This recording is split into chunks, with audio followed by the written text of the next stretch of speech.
तो हेलो बच्चों, क्या हालचाल है आप सबके। आई होप आप सब लोग बढ़िया होंगे, मजे में होंगे, है ना। मस्त तफरी काट रहे होंगे, है कि नहीं। सही है भाई। तफरी काटो।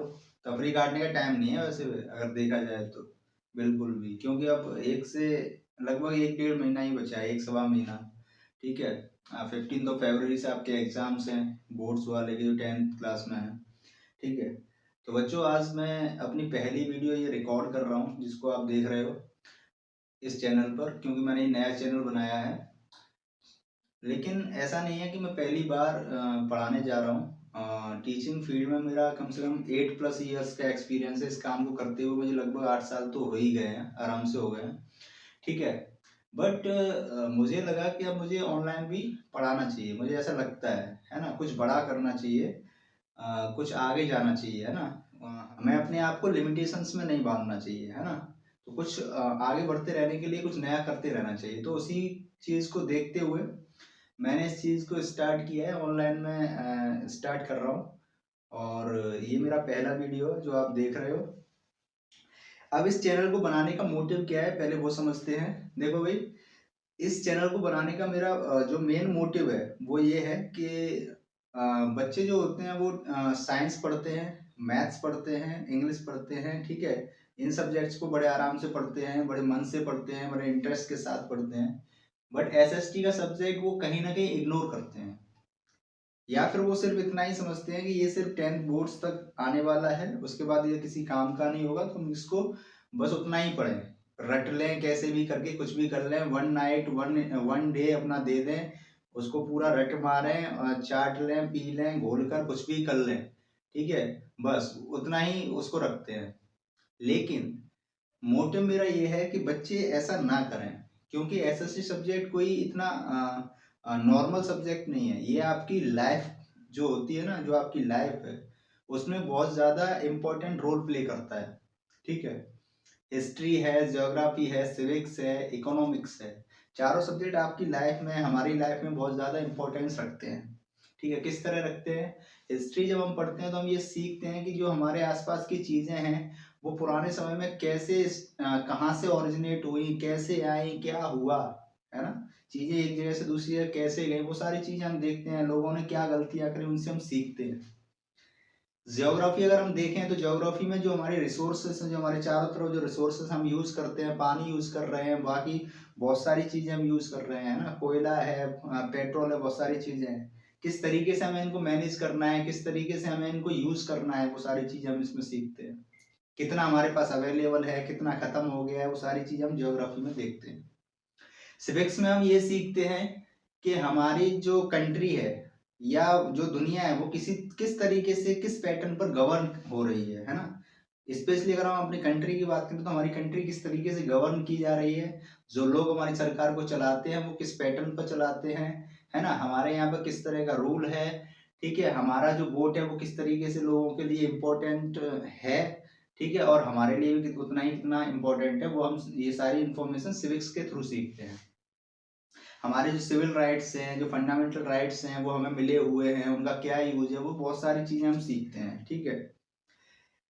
अगर हम इंडियन इकोनॉमिक्स की बात करें तो हम उसमें ये सीखते हैं कि हमें जो पैसा कमा रहे हैं, हम जो पैसा कमा रहे हैं, या हमारी जो कंट्री है उसमें जो चीजें जिसमें पैसा इन्वॉल्व होता है कहीं ना कहीं, ठीक है, उन्हें हम कैसे मैनेज करें, कैसे हम उनको उन पर कंट्रोल करें, है ना। किस तरीके से हम पैसा खर्च करें, किस तरीके से कमाएं, क्यों कमाएं, है ना, कैसे कमाएं, एम्प्लॉयमेंट कैसे जनरेट होगा। ठीक है। और एम्प्लॉयमेंट है तो उसको हमें कैसे लेना है, कैसे हम स्किलफुल बने, तो बहुत सारी चीजें इंडियन इकोनॉमिक्स हमें सिखाता है। तो क्या ये फालतू सब्जेक्ट है? मुझे तो लगता है नहीं, फालतू तो नहीं है।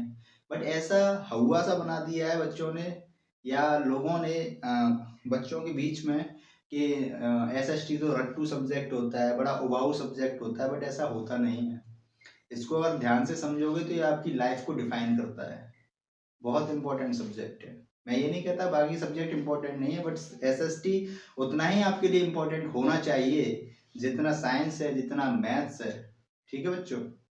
तो मेरा मेन मोटिव यही है कि एसएसटी के लिए जो बच्चों का पर्सपेक्टिव है, जो नजरिया है, वो बदले, और उसको बच्चे प्यार करना स्टार्ट करें, उसको समझना स्टार्ट करें, समझकर उसको रिलेट करें अपनी सराउंडिंग से। ठीक है। दूसरा मोटिव क्या है? दूसरा मोटिव ये है कि जो बच्चे 10th बोर्ड्स में हैं, उनके बोर्ड्स के एग्जाम में एसएसटी का सिलेबस है, तो वो हम करें और अच्छे से करें, अच्छे से चीज़ों को समझें, समझने के बाद उनको प्रैक्टिस करें, प्रैक्टिस करने के बाद हम उसको इम्प्लीमेंट करें, ठीक है, और इम्प्लीमेंट करके हम उनको बार बार रिपीट करें, लर्न करें। ये सारी चीज़ें करने के बाद जब हम एग्जाम हॉल में बैठते हैं तो हम अपने आप को देखेंगे कि हमने अपने अंदर कितना इम्प्रूवमेंट किया, है ना। या हम उस जो क्वेश्चन हमारे सामने आया है 5 मार्क्स का या 2 मार्क्स का या 3 मार्क्स का, ठीक है, उसको हम कितने इजीली लिख पा रहे हैं, बहुत इजीली लिख पा रहे हैं, ये हम फील करेंगे जब हम एग्जाम हॉल में बैठेंगे। लेकिन होगा कैसे? होगा ऐसे, मैं बता रहा हूँ, इसके लिए 2-3 बातें हैं। जैसे पहला है प्रीवियस ईयर क्वेश्चन, क्या है? PYQs, इनको हम PYQs बोलते हैं। ये PYQs क्या है? जो क्वेश्चंस आपके पुराने साल यानी कि 2024, 23, 22, 21, 20, है ना, 5 साल के, पिछले 5 साल में जो आपके आ गए होंगे 5 इयर्स के PYQs, उनको प्रैक्टिस करें। क्या करें? उनको प्रैक्टिस करना है, क्योंकि जो PYQs होते हैं ये आपके लिए मिरर का वर्क करते हैं। मिरर क्या? मिरर बोले तो क्या है? मिरर बोले तो ये होता है कि इससे आपको पता लग जाता है, इन क्वेश्चन को देखने से आपको पता लग जाता है कि आपका आने वाला जो बोर्ड का एग्जाम है वो किस तरीके का आएगा, मतलब उसी पैटर्न का आने वाला है। तो आपको उसी के अकॉर्डिंग अपने सिलेबस को तैयार करना है, अपने नोट्स को तैयार करना है, उनको उसी तरीके से रिवाइज करना है, ठीक है। एक तो PYQs हो गए आपके। दूसरा, शॉर्ट नोट्स। मैं ऑफलाइन में पढ़ाता हूँ तो बच्चों को शॉर्ट नोट्स भी प्रोवाइड करता हूँ, ठीक है। और आप लोग जो कहीं ना कहीं से पढ़े होंगे, आपने अपना सिलेबस कंप्लीट किया होगा थ्रू आउट द ईयर, तो आपने अपने शॉर्ट नोट्स भी बनाए होंगे। शॉर्ट नोट्स क्या होते हैं? एक तो हमारे पास प्रॉपर नोट्स होते हैं पूरे, ठीक है, लेकिन लास्ट टाइम रिवीजन करने के लिए हमें शॉर्ट नोट्स अपने बनाने होते हैं, ठीक है, तो वो शॉर्ट नोट्स हो गए। तीसरा क्या करें? तीसरा ये है कि रिवाइज करें, बार बार रिपीट करना है, ठीक है। पहले क्या करें? शॉर्ट नोट से, ये पहला काम है, पहले शॉर्ट नोट आप रिवाइज करें। शॉर्ट नोट रिवाइज करने के बाद PYQs की प्रैक्टिस करें। फिर PYQs में जो चीजें आपको नहीं आ रही हैं वो आप यहाँ पर रिपीट या रिवाइज करें। क्या करें? रिवाइज, ठीक है। अब मैं इतना बोल रहा हूँ, है ना, ये क्या रे तू इतना बोल रहा है रे, कुछ आगे भी तो बता। यस यस बताऊंगा, है ना, आगे भी बताऊंगा, मैं आगे बताने वाला हूँ तुमको। अब इसमें हम करने क्या वाले, इस चैनल पर करने हम ये वाले हैं कि जो 10th क्लास में बच्चे हैं उनके लिए मैं एक सीरीज चलाने वाला हूँ, वो है PYQs की। किसकी? PYQs की सीरीज में चलाने वाला हूँ, जिसमें हम डेली 3 क्वेश्चंस प्रैक्टिस किया करेंगे। क्या करेंगे? 3 क्वेश्चंस हम यहाँ पर प्रैक्टिस करेंगे। 3 क्वेश्चंस अ डे, ये काफी हो जाएंगे 3 क्वेश्चन, क्योंकि उसमें मैं समझाऊंगा भी आपको कैसे लिखना है उस क्वेश्चन को, किस तरीके से आपको अटेम्प्ट करना है, तो वो सारी चीजें मैं इसमें बताऊंगा। एक क्वेश्चन, 2 क्वेश्चन मैं आपको होमवर्क में दूंगा। किसमें दूंगा? SW, गृह कार्य आपको मिलेगा, ठीक है। इस गृह कार्य को आपको क्या करना होगा?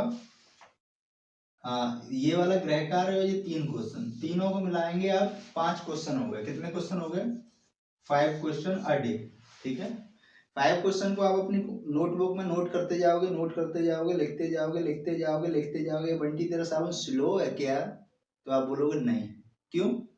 आप इसलिए बोलोगे क्योंकि हमने अभिषेक सर से साथ के साथ प्रैक्टिस करी है, इसलिए हमारा सावन जो है फास्ट हो गया, है ना।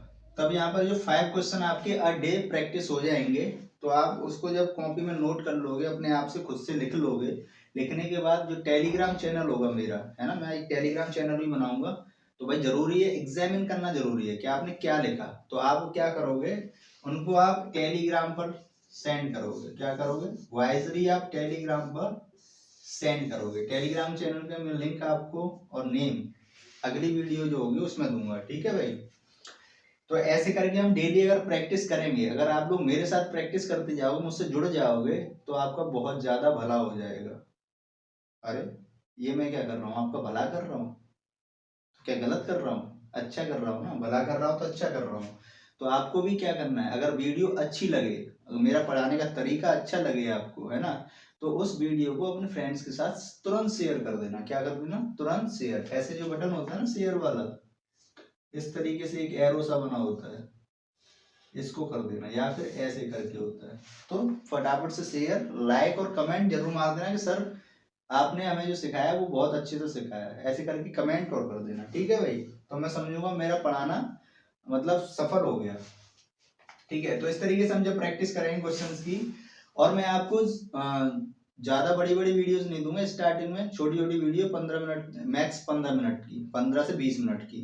ठीक है, अगर आपको लगे कि सर हमें ज्यादा पढ़ाइए, ज्यादा क्वेश्चन करवाइए, तो मैं फिर उसकी लेंथ बढ़ाऊंगा वीडियो की। ठीक है, आपकी डिमांड पर ही बढ़ाऊंगा। मुझे लगेगा कि बच्चे मेरे साथ जुड़ रहे हैं, मेरे साथ इंटरेक्ट कर रहे हैं, उन्हें अच्छा लग रहा है, तो मैं फिर वीडियोस की लेंथ को बढ़ाता जाऊंगा। ठीक है भाई, स्टार्टिंग में 15 से 15 to 20 मिनट की वीडियोस हम रखेंगे। 3 क्वेश्चन में इतनी वीडियो हो जाएगी।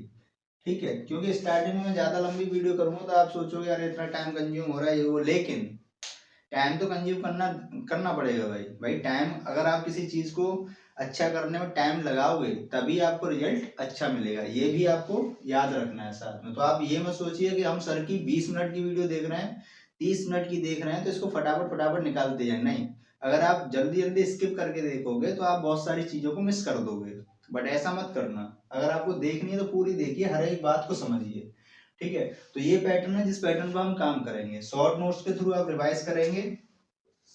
ठीक है, हम यहाँ पर पीवाईक्यूज की प्रैक्टिस करेंगे, और जो चीजें हमें नहीं आएंगी उनको हम रिपीट और रिवाइज करते जाएंगे, मैं वहीं की वहीं आपको समझाता जाऊंगा। ठीक है भाई, इस तरीके से करेंगे। अब आज के इस वीडियो में हम लोग 2 क्वेश्चन प्रैक्टिस करने वाले हैं। ठीक है, चलिए देखते हैं वो 2 क्वेश्चन कौन से होंगे। ठीक है भाई, फिर हम एक क्वेश्चन प्रैक्टिस करते हैं, किस तरीके से करेंगे वो देखते हैं। 3 मार्क्स का क्वेश्चन है ये, यहाँ पर मार्क कर देता हूँ मैं 3 मार्क्स। ठीक है, अब 3 मार्क्स के क्वेश्चन में आपको किस तरीके से आंसर करना है वो देखते हैं। ठीक है, आप लोग भी क्वेश्चन नोट कर लीजिएगा। क्वेश्चन ये है, how was the silk route an example of vibrant pre modern trade. ठीक है, कि जो सिल्क रूट्स थे वो किस तरीके से एक वाइब्रेंट प्री मॉडर्न ट्रेड का एग्जाम्पल थे, मतलब कि किस तरीके से सिल्क रूट्स पर ट्रेड हुआ करता था। ठीक है, उसको आपको बताना है, एक्सप्लेन करना है। आप एग्जाम्पल के थ्रू भी कर सकते हो, या फिर आपको जैसे आए वैसे कर सकते हो। मैं समझा रहा हूँ वो आप देख लीजिए किस तरीके से करना है। ठीक है, क्योंकि यहाँ पर ट्रेड से रिलेटेड पूछा है तो आपको ट्रेड से रिलेटेड ही आंसर करना है। ठीक है, इसके इधर उधर आपको नहीं जाना।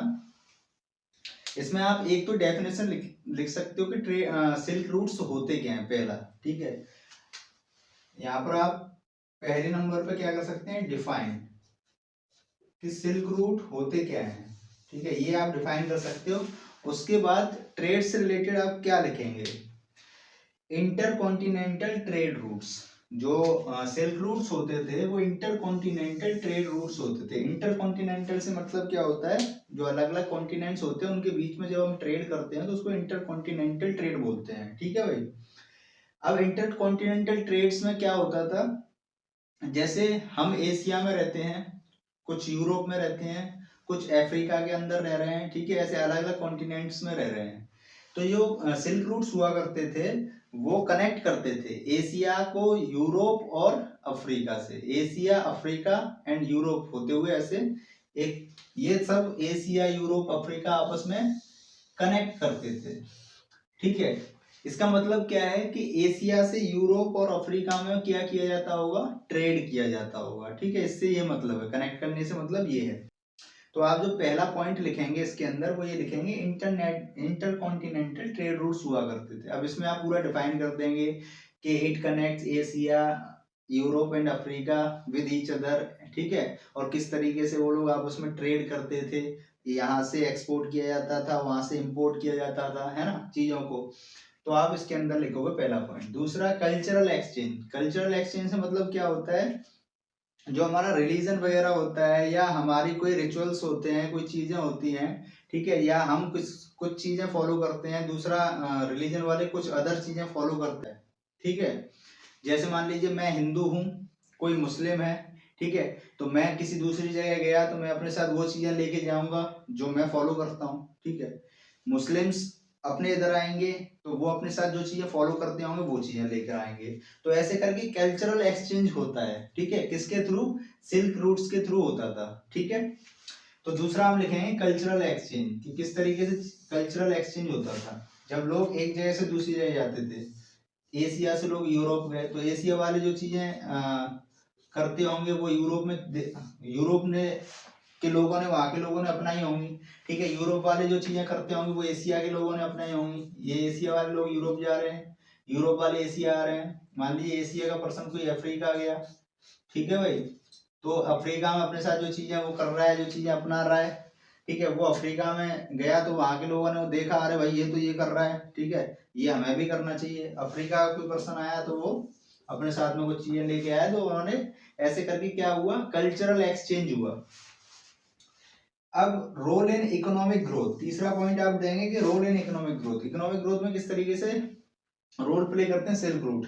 सिंपल सी बात है, जब इन रूट्स के थ्रू हम लोग ट्रेड करेंगे, है ना, पुराने टाइम में क्या होता था, लोग जब ट्रेड करते थे इन रूट्स के थ्रू तो क्या होता था, उससे ट्रेड बढ़ता था, है ना, एक्सपोर्ट और इंपोर्ट बढ़ता था, जिससे क्या होगा भाई, आप माल भेजोगे तो उधर से बदले में पैसा आएगा, पैसा जैसे कि प्रीसियस मेटल्स होते थे, सिल्वर, गोल्ड, ये सारी चीजें रिटर्न में हमारे पास आती थी, ठीक है। तो उससे क्या होता था, आपकी जो कंट्री है, आपका जो कॉन्टिनेंट है, उसकी क्या होगी, इकोनॉमिक ग्रोथ बढ़ेगी, ठीक है। तो आप ऐसे बता सकते हैं कि यहाँ से कोई माल जाता था तो रिटर्न में हमारे पास प्रीशियस मेटल्स या पैसा आता था, ठीक है, और हमारे यहाँ पर माल आता हुआ तो उनके यहाँ पर जाता हुआ, तो इस तरीके से इकोनॉमिकली ग्रोथ होती है, ठीक है। तो ये 3 पॉइंट आप देंगे इसमें। इंटरकॉन्टिनेंटल ट्रेड रूट्स हुआ करते थे, जो कॉन्टिनेंट्स को आपस में कनेक्ट करते थे, जिसके थ्रू ट्रेड करी जाती है, यानी व्यापार कराया जाता था, चीजों का इधर से उधर किया जाता था। दूसरा कल्चरल एक्सचेंज, है ना, जो रिलीजन्स होते हैं उनमें जो लोग अपने अपने कल्चर को फॉलो करते हैं वो आपस में एक्सचेंज हो जाता है, ठीक है। तीसरा role in economic growth, economic growth कैसे रोल प्ले करता है वो मैंने अभी आपको बता दिया। और इसको थोड़ा बड़ा करना है, आंसर को और अच्छा दिखाना है, तो आप इसमें क्या करेंगे, सिल्क रूट क्या होते हैं उसको डिफाइन कर देंगे। तो इस तरीके से इस पूरे क्वेश्चन का आंसर आपको करना है। तो एक क्वेश्चन ये हो गया, आप क्वेश्चन लिख लें, how was the silk route an example of vibrant pre modern trade.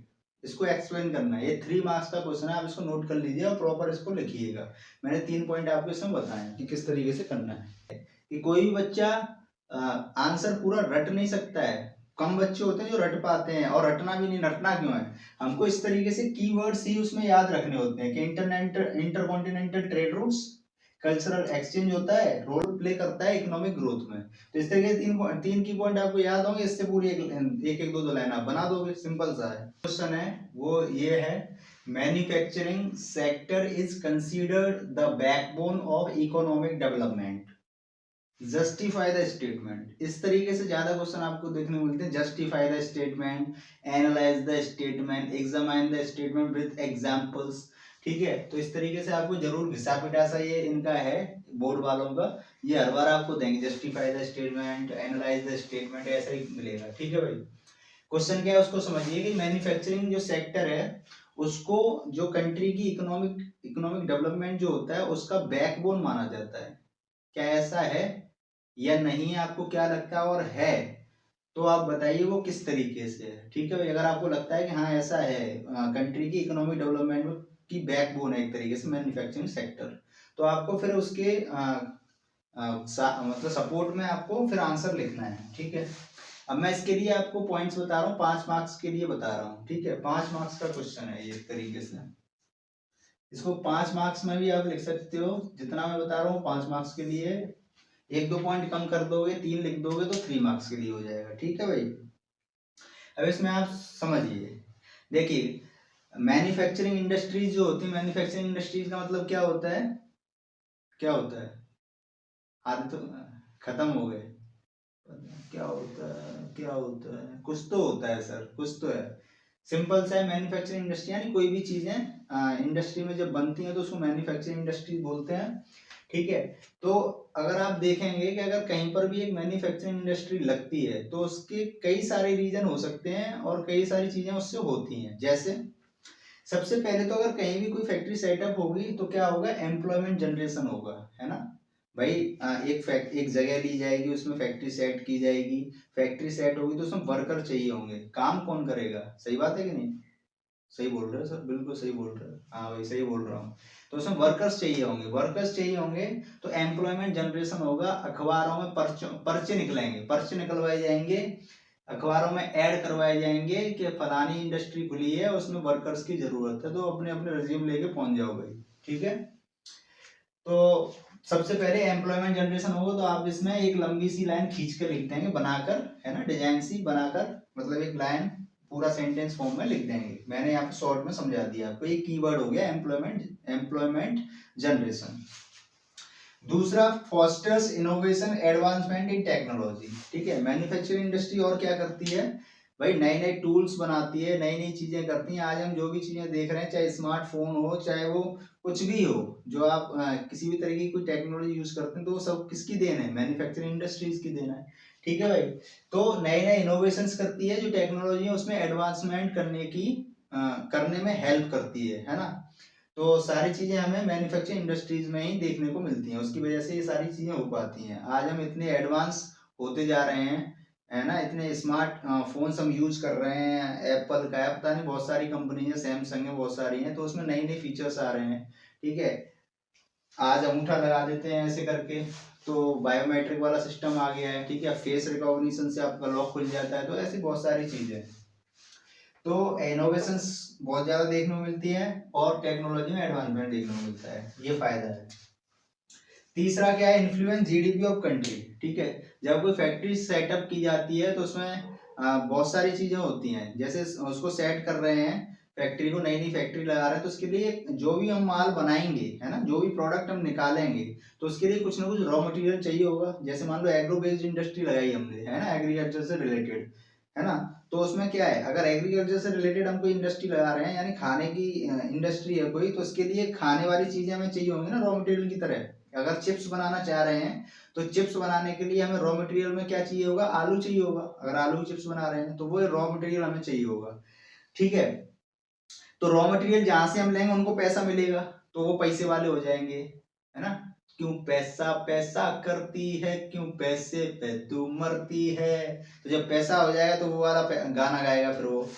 ठीक है, ऐसे ही जहां पर जो टूल्स चाहिए होंगे, फिर उस चिप्स को बनाने के लिए टूल्स चाहिए होंगे, तो टूल्स चाहिए होंगे तो मशीन्स चाहिए होंगे, तो वहां से जहां भी मशीन्स बनेंगे वहां से हम मशीन्स लेकर आएंगे। मशीन्स लेकर आएंगे तो उन मशीन वालों को पैसे दिए जाएंगे, फिर वो भी गाना गाएंगे, एक बात तुझे बतला दूं, तू ये दुनिया तुझ पे मरती है, तो ठीक है, तो वो वाला है, तो वो पैसा पैसा हो जाएगा उसके पास भी, तो सब पैसे वाले होते जाएंगे।